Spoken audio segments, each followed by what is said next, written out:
Hey, Southfield Live's Math and History, and we are going to take a look at understanding subtraction. So, what exactly is subtraction? Well, when we teach it to elementary students, we often use the symbol a horizontal line. And we also use words like take away, or minus, or subtract. But how do elementary schoolers actually understand subtraction? So there are 3 ways for this to happen. Here is the first one, where it's a separate story problem. We have 8 subtract or take away 6 equals we don't know what number. So we have a start amount subtracted by a change amount. Something has to be changing for it to be some kind of math problem. And then we have a result amount.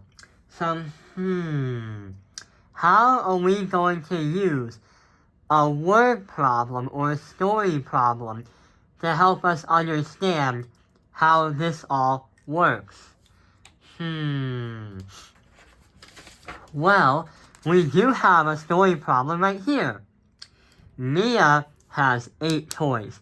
She gives Lily 6 toys. How much does she have left? So, we have 1, 2, 3, 4, 5, 6, 7, 8. And then we have 1, 2, 3, 4, 5, 6. And that's being subtracted. That's going to bring us to only 1, 2. So we're going to take this out, this, and this, and we have 2 left. So that is the first example of how students understand subtraction.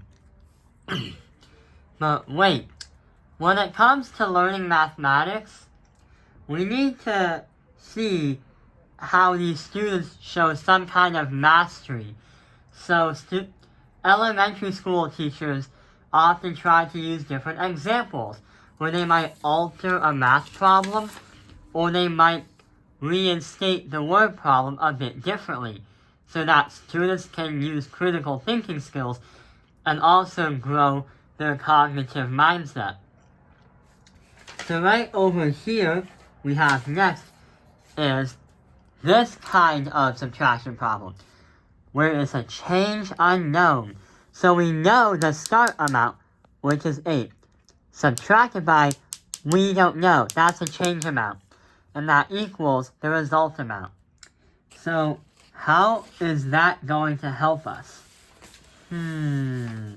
How and what kind of word problem can we use to help us out? Well, what we can do is we can use this word problem example right here. So Mia has 8 toys. She gave some toys to her friend Lily. She now has 2. How many toys did she give?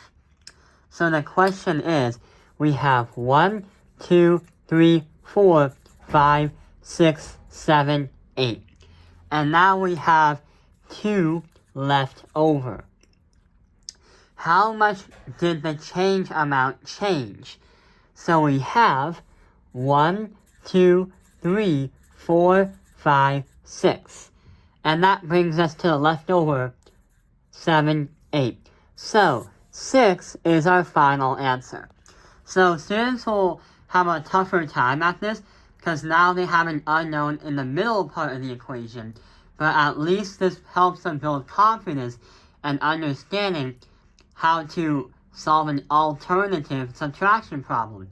But wait, there's one more that we can take a look at. And sure enough, that one more looks like this.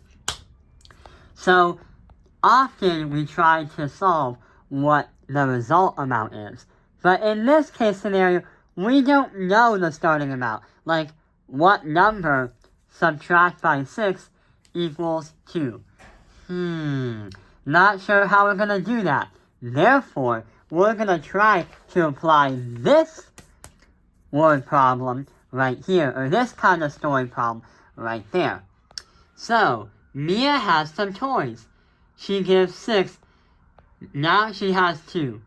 How many toys did Mia have initially?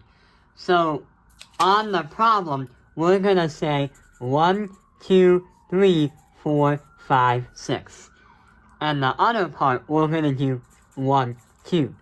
So how many toys did she have in all before she started giving to her friend Lily? We have to count the dots. So we have 1, 2, then we have 3, 4, 5, 6, 7, 8. So 8 right there. So that is how we can solve that problem.